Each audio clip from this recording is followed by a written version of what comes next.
C'est pour cela, chers frères et sœurs, continuez à lire la Bible. À travers ces écrits, vous arriverez à décerner les actes de ceux qui sont venus vous apporter ce livre et les écrits ou principes moraux contenus dans ce livre. Il faut qu'un voleur soit saisi avec l'objet qu'il a volé. Louange au Créateur de l'univers, salutations de paix, de vie, de force et de santé à tous. Dans cette vidéo, nous allons un peu parler de l'actualité sur l'esclavage des migrants africains noirs en Libye. Déjà dans l'une de nos toutes premières vidéos, on avait dit qu'on allait parler non seulement de l'actualité, mais surtout de l'actualité vue sous l'angle de la géopolitique spirituelle. En tout cas, je crois bien avoir dit cela. Aujourd'hui donc, c'est l'occasion de faire un peu de géopolitique spirituelle. Le titre de cette vidéo sera « Esclavage en Libye, le plan de Dieu et le plan du diable ». Donc pourquoi ce titre-là? Eh bien tout simplement parce que dans ce qui se passe actuellement, nous entrevoyons des signes qui peuvent s'apparenter au plan divin et des signes qui peuvent s'apparenter au plan du diable. Donc à chacun de prendre son train qui est en train de passer, soit dans la direction satanique ou dans la direction du Créateur. Tout d'abord, on se doit d'exprimer notre solidarité, notre soutien à nos frères et à nos sœurs qui subissent des atrocités en Libye et ailleurs dans le cadre de leur détermination à trouver une vie meilleure ailleurs, loin de ce qu'ils ont connu sur le tas Niger, c'est-à-dire la terre de Dieu que nous appelons Afrique. Mais hélas, à peine qu'on aura fini de prier, d'exprimer notre solidarité, notre soutien pour eux, qu'on devra à nouveau le faire pour d'autres frères et sœurs qui souffrent à travers le monde, car les drames que nous vivons sont énormément nombreux. Donc pour revenir à notre sujet, il faut dire que nos frères et nos sœurs du peuple originel à travers le monde ont raison de s'indigner et de se mettre en colère. Mais ça, c'est sous le coup de l'émotion. Une fois passé ce cap, on doit maintenant arriver au stade de la réflexion et de la compréhension. Cela doit aboutir à une solution et à de l'action. Or, le premier réflexe est la manifestation de la colère et de l'indignation. Ainsi, on organise des marches, on fait des vidéos sur Internet qui abordent le sujet et qui deviennent virales, sans compter les publications sur Facebook, Twitter, etc. Ce comportement-là devient mauvais s'il s'arrête qu'à ce stade-là.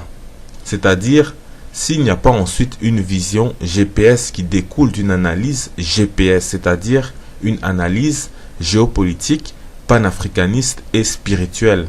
Sur le plan, donc, géopolitique, on doit se souvenir que c'est le renversement violent de Muammar Kadhafi par les forces de l'OTAN avec les États-Unis en tête et leurs alliés, à savoir des extrémistes qui se disent musulmans. C'est cela qui a transformé la Libye en un État dirigé par des pirates. Il n'y a plus d'État en Libye. Ce qui veut dire que la Libye n'est donc plus un État. C'est devenu la loi de la jungle. Et c'est dans ce contexte que tous ces migrants subissent des atrocités de ce niveau-là, qu'on n'avait jamais vu auparavant. D'ailleurs, c'est des choses qui n'existaient pas du temps de Muammar Kadhafi. Et c'est aussi dans ce contexte que la chaîne américaine CNN a réalisé son reportage sur l'esclavage des Noirs en Libye. On ne dit pas que tout était rose pour les migrants autrefois, ou pour les Africains noirs du peuple originel qui passaient en Libye. Mais on n'avait jamais atteint ce stade-là, sous Muammar Kadhafi. Et donc, CNN a réalisé ce reportage.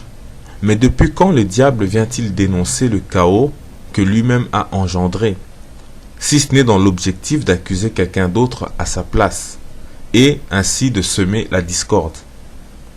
C'est pourquoi nous parlons du plan du diable. Et il ne faut pas tomber dans ce piège-là. Sur le plan du panafricanisme, on se doit de noter que ces gens-là sont en train de fuir la misère qui règne en Afrique, qui est la terre de Dieu, le tas Niger. On rappelle qu'il y a 54 pays en Afrique. Si on enlève les 5 pays d'Afrique du Nord, le Maroc, l'Algérie, la Tunisie, la Libye et l'Égypte, eh bien, il reste encore 49 pays Et pas un seul de ces pays n'intéresse ces migrants qui fuient la misère. Cela doit nous faire méditer sur notre propre responsabilité, car de nos jours, cela ne coûte pas cher de s'en prendre à un noir partout sur la terre.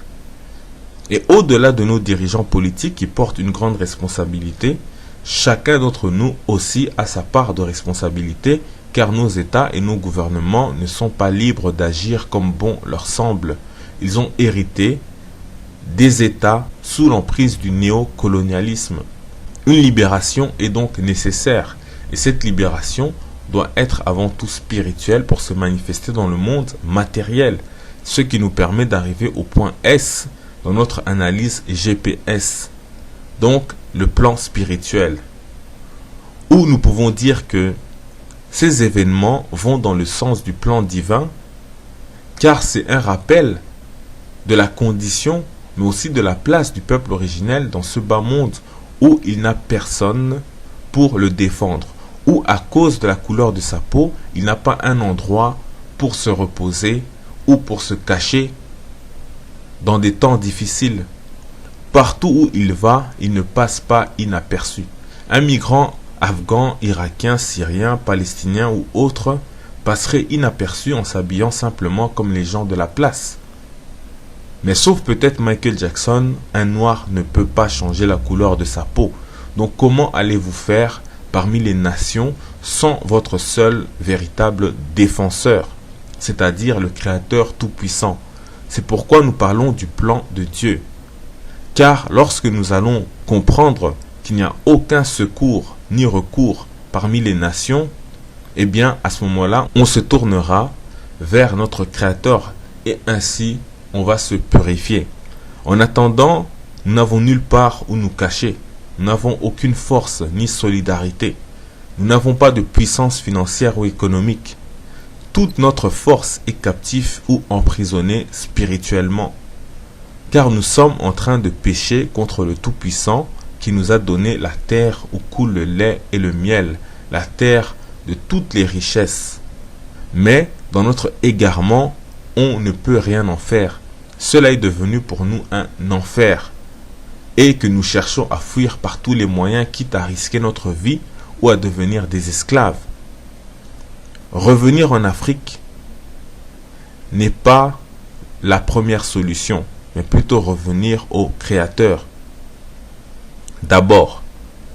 Donc tant que nous n'allons pas revenir à notre Créateur et à notre spiritualité, notre couleur de peau servira de signe aux nations pour nous opprimer de diverses manières, à différents niveaux, avec différents mécanismes visibles ou invisibles, mais qui au final nous atteignent. Même nos chefs d'État sont aussi des esclaves, ils le sont tout comme nous-mêmes.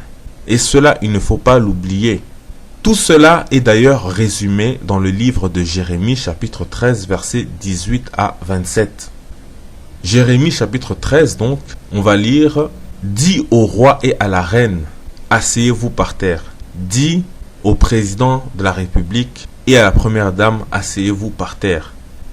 Car il est tombé de vos têtes le diadème qui vous servait d'ornement. » Donc, dis au roi et à la reine, asseyez-vous par terre, car il est tombé de vos têtes le diadème, la couronne qui vous servait d'ornement. Les villes du Midi sont fermées, comme les villes d'Afrique subsaharienne sont fermées spirituellement. Il n'y a personne pour ouvrir. Tout Juda est emmené captif. Il est emmené tout entier captif. Il est emmené comme esclave. Lève tes yeux et regarde ceux qui viennent du septentrion, ceux qui viennent du nord. Du septentrion, le nord. Où est le troupeau qui t'avait été donné, le troupeau qui faisait ta gloire? Est-ce que vous comprenez cela? Toutes ces nations-là, c'était notre troupeau, c'était nous, les guides, c'était nous les enseignants autrefois.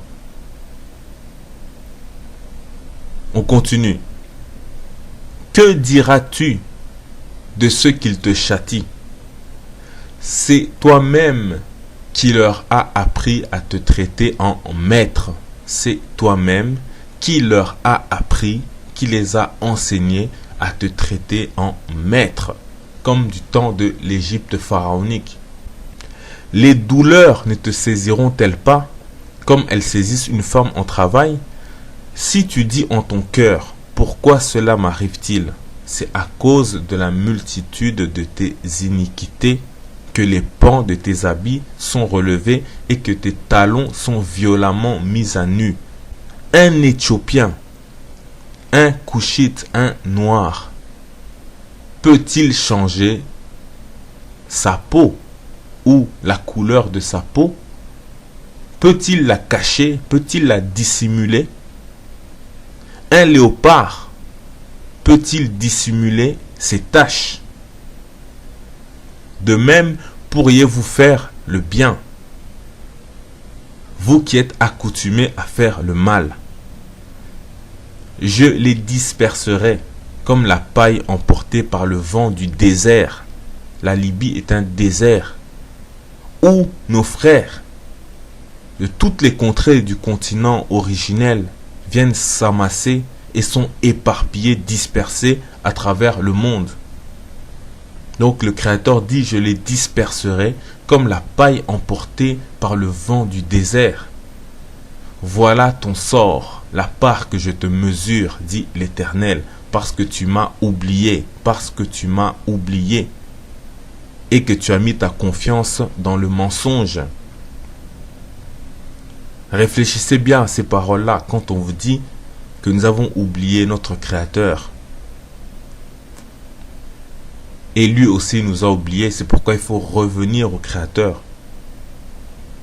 Et maintenant, on met notre confiance à vivre sur les terres étrangères. Donc, on met notre confiance à chercher une vie meilleure dans les terres étrangères, où en réalité, nous ne sommes pas plus que des esclaves. Et ce qui se passe en Libye n'est que la pointe de l'iceberg. Mais en réalité, il existe 1000 autres mécanismes d'asservissement contre le peuple originel à travers toute la terre. On termine la lecture. Je relèverai tes pans jusque sur ton visage afin qu'on voie ta honte. N'est-ce pas la honte que nous voyons chaque jour? C'est encore nous. Cette information est en train de circuler à travers le monde entier. On voit des noirs dans des cages comme des animaux vendus, humiliés. Et l'une des plus puissantes chaînes de télévision au monde est en train de diffuser ça. Donc, sur tous les continents, les gens ont vu le sort du peuple originel. Et inconsciemment, même les enfants qui voient cela, ils développent donc une conception de supériorité vis-à-vis de ces hommes-là, qu'ils voient comme des animaux dans des cages. Et nos dirigeants, nos nations, qui sont en train de fuir, comme des nations sauvages. Aucun respect pour les dirigeants africains, pour la classe politique, les hommes d'affaires qui voyagent partout dans le monde. On va simplement voir les mêmes individus qui étaient dans ces cages en Libye, mais on va simplement les voir dans des costumes, dans des cravates. Et ça, tout le monde est en train de le voir. Donc on est en train de voir la honte du peuple originel. Et on le voit aussi dans les discours des politiques, surtout en Occident. Il faut que nous fassions ceci ou cela pour l'Afrique. Donc c'est comme s'il n'y a aucune perspective que les Africains eux-mêmes se prennent en charge. La solution viendra de l'Occident. Il va falloir baisser le taux de natalité par femme. Il va falloir faire en sorte que on pratique telle mesure dans tel pays africain. Mais tout ça va être décidé dans des pays étrangers. Donc, l'Éternel, le Créateur Tout-Puissant, est en train d'exposer notre honte. Enfin, le dernier verset dit, « J'ai vu tes adultères et tes hennissements, tes criminelles prostitutions sur les collines et dans les champs. J'ai vu tes abominations. Malheur à toi, Jérusalem. Jusqu'à quand tarderas-tu à te purifier? » Jusqu'à quand tarderas-tu à te purifier? Donc, point d'interrogation, Fin de citation de la Bible. Donc, le Créateur Tout-Puissant nous a envoyés en captivité à cause de notre égarement. Et il se trouve que partout où nous allons, on nous retrouve dans des villes, dans des villages, dans différentes nations où nous travaillons, où nous exécutons nos tâches en tant qu'esclaves, même si après on reçoit un salaire. Mais en réalité, c'est l'asservissement. Ainsi, nous disons que tout cela est fait pour que l'on se souvienne que nous sommes le peuple originel, le peuple de Dieu, et que lui seul est notre bouclier et notre épée, car la fin de l'oppression et de l'esclavage spirituel approche néanmoins. Il approche, mais pour ceux qui vont le voir. Les forces occultes sont en alerte, et les anges, les chérubins et ainsi de suite le sont aussi. Donc ils s'apprêtent à livrer le combat spirituel contre toutes ces forces occultes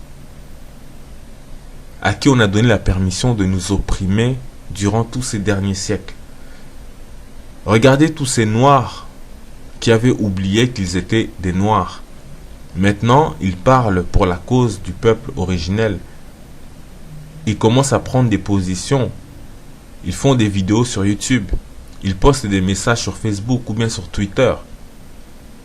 Il ne passe plus une année sans qu'un scandale éclate où on voit des célébrités et autres commencer à parler en disant qu'il y a telle discrimination, il y a tel problème des sportifs et ainsi de suite. Donc ça commence à se multiplier.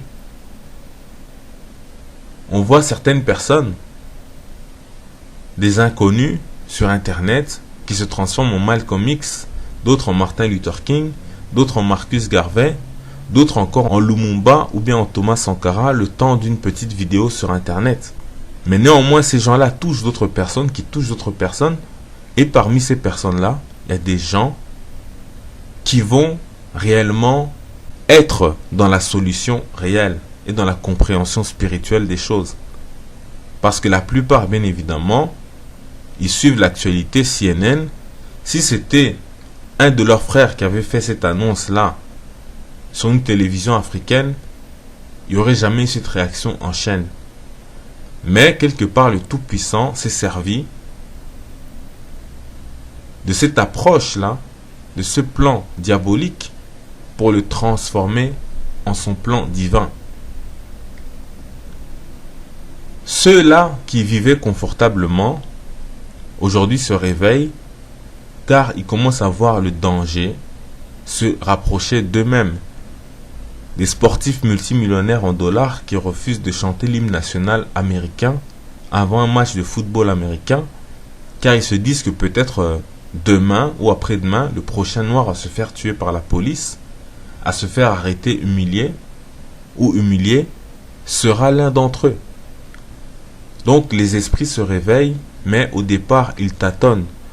Tout est fait comme si il fallait qu'à un moment, toutes ces personnes-là se rencontrent, les riches, les pauvres, les jeunes, les vieillards, ceux d'Afrique, ceux des Outre-mer, pour que tous se disent ensemble, retournons sur la voie du Créateur et sur la terre du Créateur. C'est pourquoi il n'est pas mauvais en ces temps-ci de faire des manifestations, de soutenir le franc anti-CFA et toutes ces petites luttes périphériques, sans grande importance ni impact en apparence, mais qui en réalité rassemblent des personnes qui finiront par comprendre et par considérer le plan du Tout-Puissant pour son peuple. Parce que le diable lui aussi a un plan. Il veut que vous manifestiez, surtout votre colère, et qu'elle se dirige contre les Arabes blancs d'Afrique du Nord, avec qui ils sont aux prises notamment sur la question de la Palestine et autres sujets du Moyen-Orient. Et que cette colère-là se ressente jusque dans les banlieues ou dans les quartiers défavorisés, notamment dans les pays européens où s'entassent les Noirs avec les Arabes blancs. Et on voit déjà beaucoup de tensions montées sur Internet. Mais ça, c'est pas grand-chose. Mais néanmoins, CNN et ceux qui sont derrière toute cette machination, ils observent leur propre capacité à manipuler, à mobiliser le peuple originel et les nations du monde entier grâce à leurs médias, à leurs informations.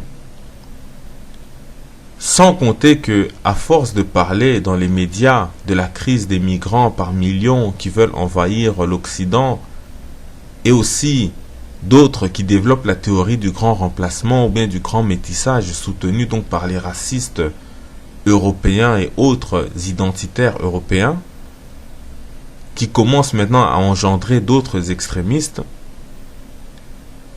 et aussi avec les mouvements comme le Ku Klux Klan qui refont surface aux États-Unis, etc., tout en sachant que dans des pays comme l'Autriche et d'autres pays encore, la question des migrants peut faire basculer toute une élection. Et c'est donc dans ce contexte que les choses se passent. Mais malgré tout cela, malgré les pirates, malgré les bandits esclavagistes en Libye, les hommes et les femmes du peuple originel continuent avec détermination à chercher une vie meilleure loin de la terre de Dieu. Alors qu'en vérité, il suffit de revenir au Créateur Tout-Puissant et les choses vont s'arranger directement chez eux dans le Niger, dans la terre de Dieu, en Afrique. Paix, vie, force et santé en salutation.